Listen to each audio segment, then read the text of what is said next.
আসসালামু আলাইকুম এভরিওয়ান, সবাই কেমন আছেন? আশা করি সবাই অনেক বেশি ভালো আছেন। আমিও আল্লাহর রহমতে অনেক বেশি ভালো আছি। বন্ধুরা, আমি আজকের নতুন ব্লগে আপনাদেরকে স্বাগত জানাচ্ছি। ভিডিওটি দেখার আগে অবশ্যই একটি লাইক করবেন এবং প্রথম থেকে শেষ পর্যন্ত ভিডিওটি দেখে নেবেন।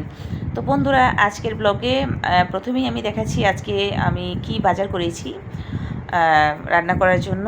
তো বাজার করার জন্য দেখেন টাটকা টাটকা কিন্তু আমি 1 কেজি বেগুন নিয়ে এসেছি 80 টাকা দিয়ে, এবং 2টা ফুলকপি নিয়ে এসেছি 60 টাকা করে, আর নিয়ে এসেছি তিন আটি ধনিয়া পাতা, বিলাতি ধনিয়া পাতা, এবং 3টা সুন্দর সুন্দর মিষ্টি পেঁপে। তো বন্ধুরা, এই বাজারগুলো আমি সকালবেলা করে নিয়ে এসেছি। তো এগুলো কিন্তু অনেক টাটকা এবং খুবই ফ্রেশ সবজি। এগুলো কিন্তু আমার বাসার সামনে পাওয়া যায়। এখানে কিন্তু একদম গ্রাম থেকে এই সবজিগুলো নিয়ে আসে। যে কোনো রকম শাক সবজি, ফলমূল ইত্যাদি যাই বলেন, একদম কিন্তু ফ্রেশটা আমরা কিনে খাই। আমাদের বাসার সামনে কিন্তু একদম সরাসরি জমি থেকে তুলে তারপর কিন্তু সকালবেলা থেকে দুপুর 12টা পর্যন্ত 1টা পর্যন্ত কেনা বেচা হয়। তো বন্ধুরা, দেখতেই পাচ্ছেন কতটা ফ্রেশ, কতটা সুন্দর। আর আমি কিন্তু আজকে ফ্রেশ গলদা চিংড়ি রান্না করেছি। একদম জ্যান্ত গলদা চিংড়ি এনে তারপরে কিন্তু আমি রান্না করেছি। দেখতেই পাচ্ছেন একদম চিংড়ি বোনাটা দেখুন কতটা বড় সাইজের চিংড়িটা, এবং লাল লাল চিংড়িটা। তো সেটা দিয়ে কিন্তু আজকে দুপুরের বাচ্চাদের খাওয়া হবে। তো বন্ধুরা, আমি চিংড়ি বোনা করেছি, গলদা চিংড়ি বোনা। তো এইটা কিন্তু এখন আমার ছেলেমেয়েরা খাবে। তো আপনারা সেটা দেখতেই পাবেন। বন্ধুরা, এই গলদা চিংড়িগুলো কিন্তু আমি 1200 টাকা কেজি এনেছিলাম। এগুলো কিন্তু খুবই খেতে পছন্দ করে আমার ছেলেমেয়েরা। সুন্দর করে রান্না করে দিলে গলদা চিংড়ি যেভাবে রান্না করি না কেন, মালাইকারি বলেন, চিংড়ি ভুনা বলেন, বা চিংড়ি দিয়ে কোনো তরকারি দিয়ে যদি রান্না করে দিই, অথবা চিংড়ি দিয়ে যদি কোনো বিরিয়ানি রান্না করে দিই বা পোলাও রান্না করে দিই, তাহলে কিন্তু খুবই দুর্দান্ত হয় খেতে। আর সেটা কিন্তু ওরা খুবই মজা করে খেয়ে নেয়, খুবই পছন্দ ওদের। ওরা কিন্তু এটাকে খুব পছন্দ করে, খুব ভালোবাসে। তো বন্ধুরা, আমি কিন্তু সবসময় বাচ্চাদের পছন্দ অনুযায়ী বাজার করে থাকি, বাজার কেনাকাটা করে থাকি, রান্নাবান্না করে থাকি। যখন যেটা ফ্রেশ উঠে বাজারে সেটাই কিনে নিয়ে আসি। যে যখন যেটা খেতে ভালো লাগে, বা মৌসুমি ফল বলেন, সিজনিং সবজি বলেন, যে কোনো কিছুই কিন্তু এটা সিজনেরটা কিনাই কিন্তু ভালো। সিজনেরটা কিনলে সিজনের সময় সাশ্রয়ী মূল্যে পাওয়া যাবে, কম দামে, এবং আপনি বেশি করে কিনে রাখতে পারবেন বা কিনে খেতে পারবেন। দুইটাই। কোনো কোনো জিনিস আছে যেমন কিনে সংরক্ষণ করা যায়, সেই সমস্ত জিনিস ঘরে কিনে সংরক্ষণ করে রাখতে পারবেন। আর কিছু কিছু জিনিস আছে রাখা যায় না, সেটা অবশ্য আপনারা খেয়ে নিতে পারবেন। তো বন্ধুরা, ফ্রেশ জিনিস খাওয়াই ভালো, কিন্তু সবসময় স্বাস্থ্যের জন্য পুষ্টিকর জিনিস খাওয়াই ভালো। শাক হোক, সবজি হোক, ভর্তা হোক, অথবা মাছ মাংস যেটাই বলেন না কেন, ফ্রেশটা খাওয়াই কিন্তু ভালো। বন্ধুরা, টাকা দিয়ে খাবেন, ফ্রেশ জিনিস খাওয়াই ভালো। তরতাজা শাক সবজি খাবেন, ফলমূল খাবেন, স্বাস্থ্যের জন্য খুব ভালো, পুষ্টির চাহিদা পূরণ হবে, বাচ্চাদেরও রোগ ব্যাধি হবে না, নিজেরাও ভালো থাকতে পারবেন, সুস্থ থাকতে পারবেন। তো বন্ধুরা, আজকের চিংড়ি ভুনা কিন্তু খুবই টেস্টি হয়েছে, খুবই মজা হয়েছে। দেখুন, খুব মজা করে কিন্তু খাচ্ছে ছেলেমেয়েরা। তো বন্ধুরা, আপনারা কিন্তু আমার চ্যানেলটিকে যদি ভালো লাগে তাহলে কিন্তু আমাকে লাইক করবেন, কমেন্ট করবেন, সাবস্ক্রাইব করবেন, বেশি বেশি শেয়ার করবেন। বন্ধুরা, আমার বাসার চারপাশে কিন্তু বাজার। তো আমি যখন যেখানে সুবিধা হয় সেখানেই কেনাকাটা করি। যখন যেইখানে গেলে যে জিনিসটা ভালো পাওয়া যায় সেখান থেকেই কিন্তু নিয়ে আসি। বন্ধুরা, মানুষের একটা ভুল ধারণা আছে। মানুষ মনে করে যে কম দামে একটা জিনিস কিনে খেলে টাকাটা সাশ্রয় হবে, টাকাটা বেঁচে যাবে, কিন্তু সেটা না বন্ধুরা। যতটা ফ্রেশ জিনিস খেতে পারবেন, যতটা ভালো জিনিস খেতে পারবেন, শরীরটা ততই ভালো থাকবে। আপনি যদি অপুষ্টিতে ভোগেন তাহলে কিন্তু আপনার রোগ ব্যাধি আক্রমণ করবে শরীরে, রোগ প্রতিরোধ ক্ষমতা থাকবে না। সেজন্য কিন্তু কম দামে একটা খারাপ জিনিস এনে খেলে আপনার বরঞ্চ ক্ষতিই হবে। বরঞ্চ ডাক্তারের পিছনে, হসপিটালের পিছনে আপনার সমস্ত টাকা চলে যাবে, যেটা আপনি বাঁচাতে চাইছেন। যে আমি কম খরচ করে, কম টাকা খরচ করে, কম খারাপ জিনিস খেয়ে কোনো রকমে জীবনযাপন করতে পারলেই হইলো, আমার সংসার, আমি টাকা বাঁচাবো, আমি কষ্ট করে টাকা বাঁচাইলে টাকা আয় হবে, সেটা যদি ভাবেন, বুঝেন, তাহলে ভুল। আপনি কম টাকার জিনিসটা খাবেন, অপুষ্টিজনিত জিনিসটা খাবেন বা ফরমালিনযুক্ত জিনিসটা খাবেন, তাহলে কিন্তু আপনারই ডাক্তারের কাছে ওষুধের পিছনে এবং হসপিটালের পিছনে দুনিয়ার টাকা যাবে, সমস্ত টাকা পয়সা ব্যয় হয়ে যাবে, বরঞ্চ আপনার ঋণ করতে হবে। আর ঋণ করাটা কিন্তু একদমই ভালো না। ঋণ করবেন, সংসারের জীবনে কোনো দিন আয় উন্নত কিছু হবে না।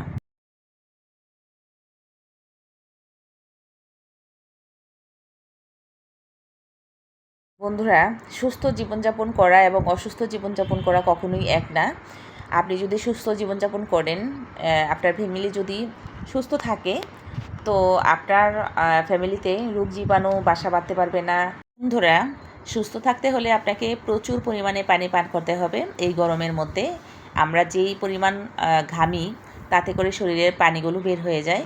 তো আমাদের প্রচুর পরিমাণে পানি পান করা উচিত, মৌসুমি শাক সবজি ফলমূল খাওয়া উচিত এবং পর্যাপ্ত পরিমাণে বিশ্রাম নেওয়া উচিত। এবং আমরা সবসময় যেন সুস্থ থাকি, পরিষ্কার পরিচ্ছন্ন সেজন্য থাকতে হবে। আমাদের আশেপাশে চারপাশ, ঘর, বিছানাপত্র, কাপড় চোপড় সমস্ত কিছুই কিন্তু আমরা পরিষ্কার পরিচ্ছন্ন রাখতে পারি। আর আমরা যদি এরকম না থাকি, এভাবে না থাকি, তাহলে কিন্তু আমরা রোগ জীবাণুতে আক্রমণ করবে আমাদেরকে। রোগ জীবাণু আমাদের শরীরে বাসা বাঁধবে। তো বন্ধুরা, একজন সুস্থ মানুষ আর একজন অসুস্থ মানুষ কখনোই এক না। একজন রোগন্ত ব্যক্তি, একজন রোগী কখনোই কিন্তু শরীরে কোনো আরাম পাবে না, আর তার পেছনে কত পরিশ্রম করতে হয়। একজন সুস্থ মানুষ কিন্তু একজন অসুস্থ মানুষকে সেবা করতে করতে তার শরীরটা কিন্তু অসুস্থ হয়ে পড়ে। তো বন্ধুরা, আমার বাসায় 2টা রোগী এসেছিল 1 মাস আগে। পুরো 1 মাস আমাকে এদের পিছনে পরিশ্রম করতে হয়েছে। এদের জন্য আমাকে প্রচুর পরিমাণে খাটতে হয়েছে, সেবা করতে হয়েছে, যত্ন করতে হয়েছে, হসপিটালে দৌড়াদৌড়ি করতে হয়েছে এবং ওদের অপারেশন করতে হয়েছে, বিভিন্ন রকমের টেস্ট, এটা সেটা অনেক কিছু। তো বন্ধুরা, সেজন্য বলি যে বন্ধুরা, এদেরকে নিয়ে দৌড়াদৌড়ি করতে করতে, এদের পিছনে শ্রম দিতে দিতে, সেবা করতে করতে এবং এদেরকে নিয়ে হসপিটাল বাসা করতে করতে, তো বিভিন্ন রকমের টেস্ট, শেষ পর্যন্ত অপারেশন। তো শেষে অপারেশন করার পর জরায়ু সমস্যা ছিল, জরায়ু কেটে ফেলতে হয়েছে এবং জরায়ু কিন্তু টিউমার হয়ে গিয়েছিলো, অনেক বড় একটা টিউমার হয়ে গিয়েছিলো। তো বন্ধুরা, এসব করতে করতে আমি কিন্তু সুস্থ মানুষ অসুস্থ হয়ে পড়ছি। তো এটাই কিন্তু হয়।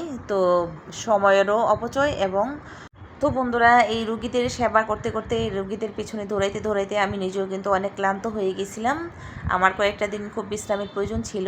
আমি 1টা মাস কিন্তু অনেক পরিশ্রম করছি, সংসারের কাজকর্ম সহ, ছেলেমেয়ে 4টা ছেলেমেয়ে সহ, ঘর পরিষ্কার পরিচ্ছন্ন, খাবার দাবার, রোগীর সেবা, রোগীর খাবার দাবার এবং রোগীকে নিয়ে দৌড়াদৌড়ি। 2টা রোগী পেশেন্ট একজনের পর একজন আমার বাসায় ছিল এবং আমাকে সেগুলো করতে হয়েছে। আর রোগীর বাড়ির মানুষ কিন্তু আমার কাছে দিয়ে একজনের গরু চলে গেছে।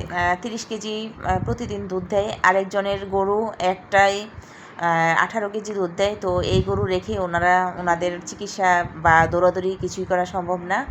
ওনারা আমার কাছে রুগী রেখে আমাকে সমস্ত দায়িত্ব দিয়ে চলে গেছিল।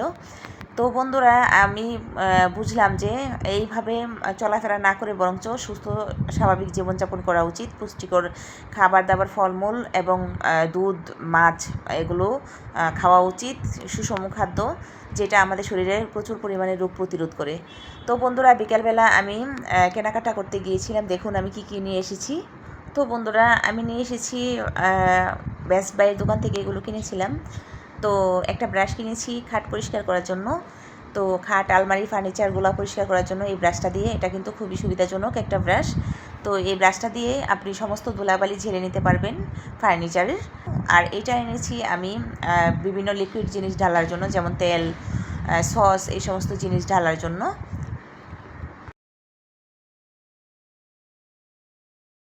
বন্ধুরা, আরেকটা ব্রাশ এনেছি, এটা হচ্ছে বিভিন্ন জুতা পরিষ্কার করতে হবে, এটা দিয়ে সুপরিষ্কার করার জন্য এই ব্রাশ। এটা দিয়ে কিন্তু আপনি সুন্দর করে ব্রাশ করে জুতা পরিষ্কার রাখতে পারবেন। এটা দিয়ে ব্রাশ করে ধুতেও পারবেন। তো বন্ধুরা, খুবই ভালো একটা জিনিস, এটা আমি করেছি। এটা দিয়ে ব্রাশ করে দেখেছি, খুবই ভালো একটা জিনিস, খুবই সুন্দর। তো বন্ধুরা, এই ব্রাশগুলো আমি যে কিনেছি, এই ব্রাশগুলো কিন্তু খুবই উপকারী। এটি দিয়ে কিন্তু জুতা পরিষ্কার করলে জুতা খুবই সুন্দর হয়, খুবই পরিষ্কার পরিচ্ছন্ন হয়, ফকফকা। আর ব্রাশটা, যে ব্রাশটা আমি ফার্নিচারের জন্য এনেছি সেটা দিয়েও কিন্তু খুব সুন্দর করে ফার্নিচারে ধুলাবালু কিন্তু পরিষ্কার করা যায়। খুবই উপকারী দুইটা জিনিস কিনেছি। আরও কিনেছি কিছু কিশমিশ এবং কিছু দারুচিনি। তো বন্ধুরা, মাংস রান্না করার জন্য আমার এগুলো প্রয়োজন পড়ে, দারুচিনিগুলো। এগুলো কিন্তু আমি ভালো দেখে একদম কিনে নিয়ে আসি। এবং একটা নিয়ে এসেছি হেডফোন, সেটা একটু দরকার ছিল, সেজন্যই কিন্তু নিয়ে এসেছি। মাঝে মধ্যে দরকার হয়। আর হেডফোন কম ব্যবহার করাই ভালো, বাচ্চাদের থেকে হেডফোন দূরে রাখা ভালো। ফোন, হেডফোন কোনোটাই আসলে আমাদের স্বাস্থ্যের জন্য ভালো না। যতটুকু পারা যায় কম ব্যবহার করাই ভালো। আর হেডফোন কানে লাগালে কিন্তু কানের যে পর্দাটা, ওইটা ফেটে যাওয়ার সম্ভাবনা থাকে। বড় হোক বাচ্চা হোক সবাইরই এইটা সতর্ক থাকা উচিত। কম কম এসব জিনিস ইউজ করা প্রয়োজন। তো বন্ধুরা, হেডফোন একদম না ব্যবহার করাই ভালো। তো আমি কিছুদিন ব্যবহার করেছিলাম, আমি দেখেছি যে হেডফোনের প্রভাবটা কানের মধ্যে কতটা লাগে। তো বন্ধুরা, আস্তে আস্তে কিন্তু কানের যে কানে শুনতে পারাটা, যে এটা কিন্তু আস্তে আস্তে কমে যায়। বন্ধুরা, একটা কাঁঠাল কিনে নিয়ে এসেছি।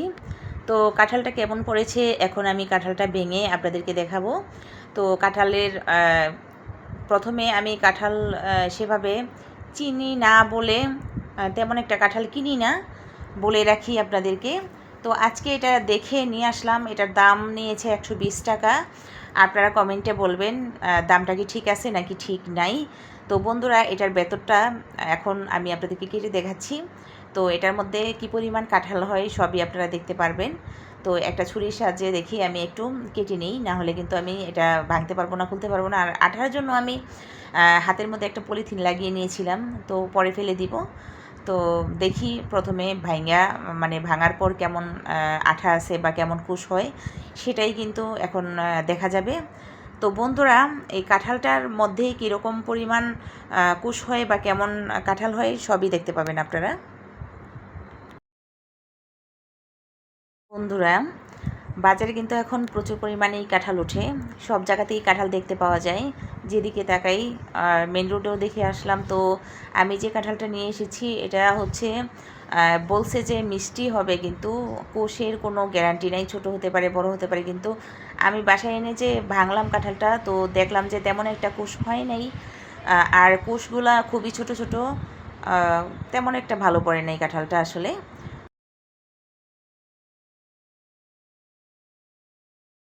এমনিতে কাঁঠালটা অনেক মিষ্টি হয়েছে, কিন্তু তেমন একটা পছন্দ হয়নি আসলে।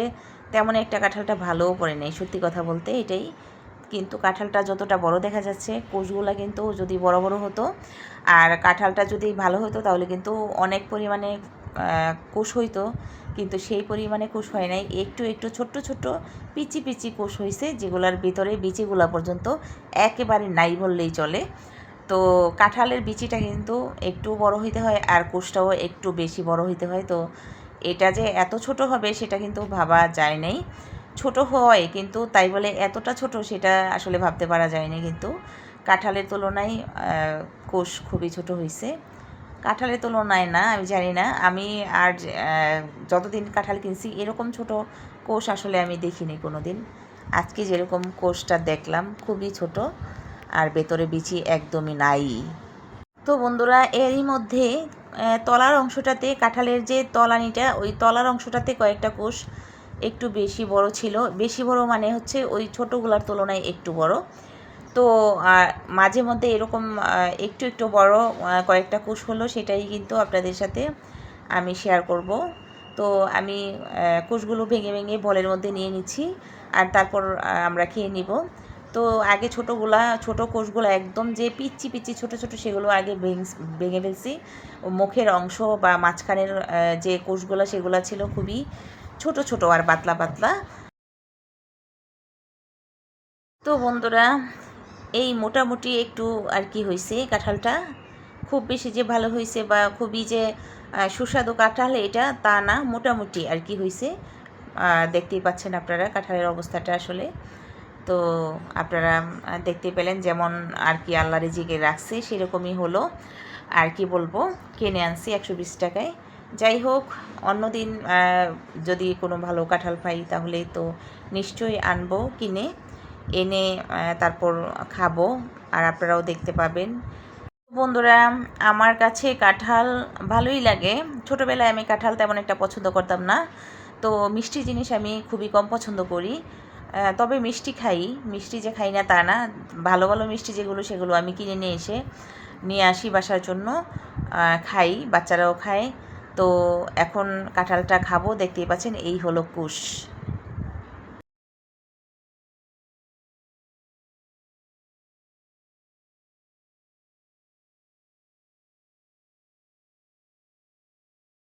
তো বন্ধুরা, আজকে দেখতে পাবেন গরুর নেহারি রান্না। তো আমি কিন্তু এখানে গরুর একটা পা এবং নলিগুলো নিয়েছি, দেখে মজস দেখে নিয়েছি এবং দিয়েছি পরিমাণ মতো লবণ। এগুলো কিন্তু পরিষ্কার পরিচ্ছন্ন করে ধুয়ে একেবারে কিন্তু তারপরে রান্না করতে নিয়েছি।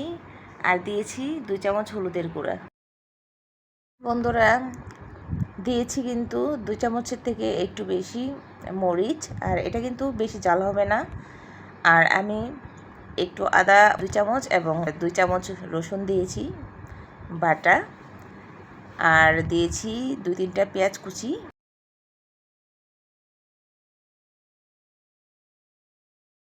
তো বন্ধুরা, 2 চামচ দিয়ে দিচ্ছি জিরা গুঁড়া।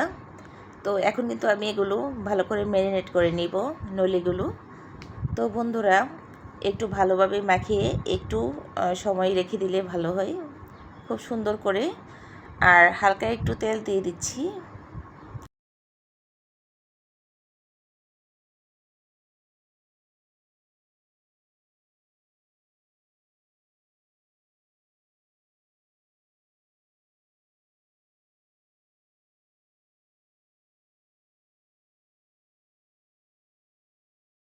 বন্ধুরা, এবার মশলাগুলো প্রত্যেকটা নলির গায়ে ভালো করে মাখিয়ে নিচ্ছি। আর পায়াটা আপনারা কিভাবে পরিষ্কার করবেন সেটা কি আপনারা জানেন? আসলে পায়াটা কিন্তু পরিষ্কার করা খুবই সহজ। তো প্রথমে পায়াটা আমি গরম পানির মধ্যে সেদ্ধ করেছি কিছুক্ষণ। তো তারপরে কিন্তু আমি এটা দা দিয়ে অথবা ছুরি দিয়ে তারপরে পরিষ্কার করে নিয়েছি। খুব সহজে কিন্তু এটা আলগা হয়ে গিয়েছে এবং পরিষ্কার করা হয়ে গিয়েছে। আপনারাও সেভাবে করে নেবেন। তো বন্ধুরা, এটা কিন্তু অত্যন্ত সহজ একটা জিনিস। তো আপনারা চেষ্টা করবেন, হয়ে যাবে ইনশাআল্লাহ। তো আমার কিন্তু নেহারিটা খুব ভালোভাবে ম্যারিনেট করা হয়ে গিয়েছে, কিছুক্ষণ রেখে দিয়েছিলাম। তো আধা ঘন্টার মতো। তো এখন কিন্তু আমি রান্নায় চলে গিয়েছি, রান্না চুলায় বসিয়ে দিয়েছি ঢেকে।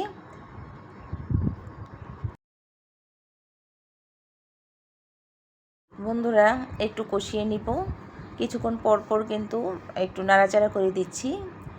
তো কষিয়ে নিলে একটু নেহারিটা খেতে ভালো হয়, সেজন্য কিন্তু একটু ভালো করে কষিয়ে নিতে হবে সুন্দর করে।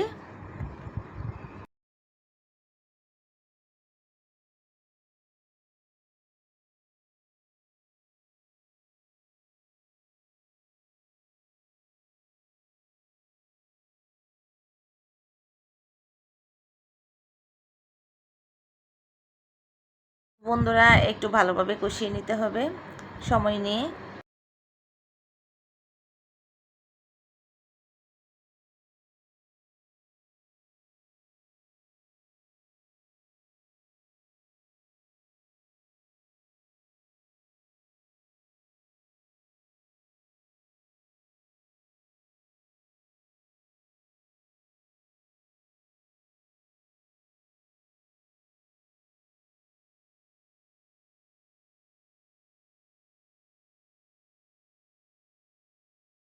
তো বন্ধুরা, ঢাকনা দিয়ে ঢেকে ঢেকে কিছুক্ষণ পর পর নেড়ে চেড়ে তারপরে কিন্তু কষাতে হবে, তা না হলে কিন্তু নিচে দিয়ে লেগে যেতে পারে।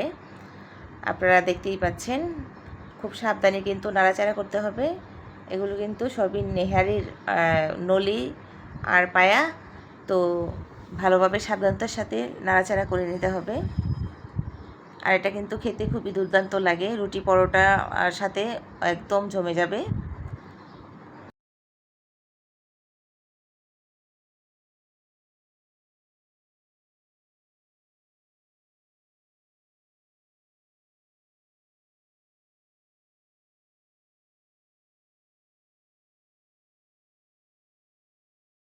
তো বন্ধুরা কিছুক্ষণ ভালো করে কষিয়ে কিন্তু তারপরে কিন্তু এটাতে কিন্তু ঝোল দিতে হবে একটু বেশি করে সিদ্ধ করার জন্য।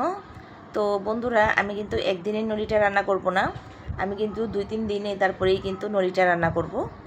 তো বন্ধুরা আমি আজকে কষিয়ে তারপরে কিন্তু পানি দিয়ে তারপর কিছুক্ষণ সিদ্ধ করে তারপর রেখে দিব। তারপর 2 দিন পর কিন্তু আমি নলিটাকে বাগার দিব খাওয়ার জন্য। তো দেখতেই পাচ্ছেন আমি সিদ্ধ করে নেওয়ার জন্য কিন্তু কিছুক্ষণ আমি কষিয়ে তারপরে পানি দিয়ে তারপর কিন্তু সিদ্ধটা করে নিচ্ছি। তো তারপর আমি কিন্তু কিছুটা সেদ্ধ হয়ে গেলে তারপরেই কিন্তু আমি সেটাকে রেখে দিব। বন্ধুরা একটু সেদ্ধ করে রেখে দিয়েছি আর প্রতিদিন একটু একটু করে গরম করে রেখেছিলাম। এই 2 দিন পর কিন্তু এই অবস্থায় এসেছে। এখন আমি এটাকে বাগার দেব। আর দেখুন আমি কিন্তু এটাতে তেঁতুলের পাল্প দিয়ে দিচ্ছি, একটু তেঁতুল। তো বন্ধুরা কিছুটা তেঁতুল পানিতে গুলিয়ে রেখে তারপর কিন্তু বিচিটা ফেলে দিয়ে তারপর সেই পাল্পটা কিন্তু আমি এই নেহারির মধ্যে দিয়ে দিচ্ছি। একটু অন্যরকম খেতে লাগবে, টক টক লাগবে একটু। তো বন্ধুরা এটার কিন্তু আপনি খেতে না চাইলে না দিলেন কিন্তু এটাতে অনেকটা স্বাদ বেড়ে ওঠে। তো আমি সেটা দিয়ে দিচ্ছি, দেখতেই পাচ্ছেন। তো বন্ধুরা তারপর কিন্তু আমি বাগারটা দিব। আর এখন কিন্তু নেহারিটা একদম মজে গিয়েছে, একদম দেখতেই পাচ্ছেন আপনারা মজজগুলো একদম খুব সুন্দর করে বেরিয়ে আসবে।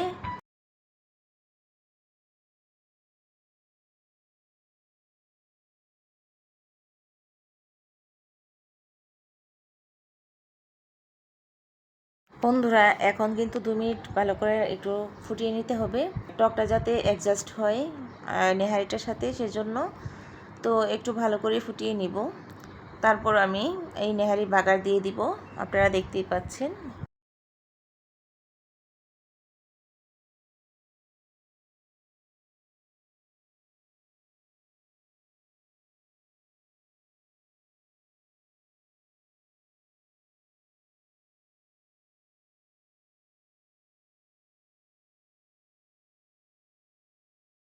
বন্ধুরা নেহারিটাকে বাগার দেওয়ার জন্য আমি কিন্তু একটা পেঁয়াজ কুচি দিয়েছি আর 2টা শুকনা মরিচ আর সামান্য তেল।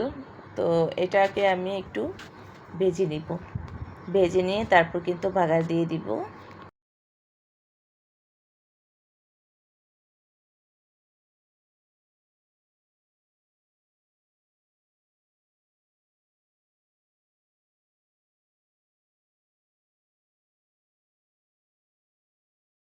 বন্ধুরা দেখতেই পাচ্ছেন পেঁয়াজটাকে কিন্তু একটু সুন্দর করে ভেজে নিচ্ছি, মরিচ আর পেঁয়াজগুলো। তো সুন্দর করে আপনারা কিন্তু বাগারটা দিয়ে নেবেন, খেতে কিন্তু আরও বেশি ভালো লাগবে বাগারটা দিয়ে খেলে।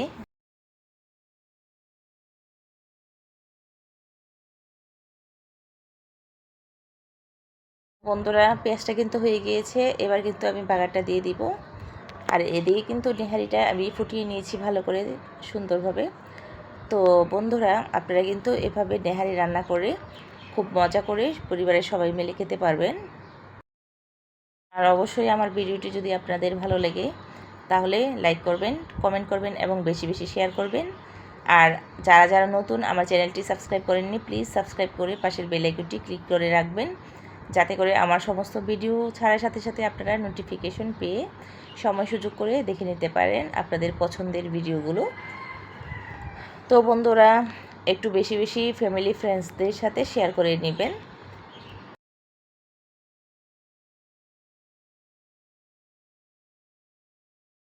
তো বন্ধুরা নেহারি রান্না কিন্তু একদম শেষ হয়ে গিয়েছে, একদম কমপ্লিট রান্না হয়ে গিয়েছে, দেখতেই পাচ্ছেন আপনারা। খুবই সুন্দর লোভনীয় এবং সুস্বাদু একটা রেসিপি আপনাদের সাথে শেয়ার করেছি। তো বন্ধুরা রুটি অথবা পরোটার সাথে এই নেহারি কিন্তু খুবই জমে যাবে, খুবই জমে যাবে, একদম তৃপ্তি সহকারে খেতে পারবেন মন ভরে পেট ভরে। তো বন্ধুরা আমরা এখন পরিবেশন করে নিচ্ছি, দেখতেই পাচ্ছেন আমরা এখন কিন্তু খাবো। তো দেখেন কতটা লোভনীয় হয়েছে, খুব সুন্দর লাগছে কিন্তু। তো বন্ধুরা, আজ এ পর্যন্তই। সবাই অনেক বেশি ভালো থাকবেন।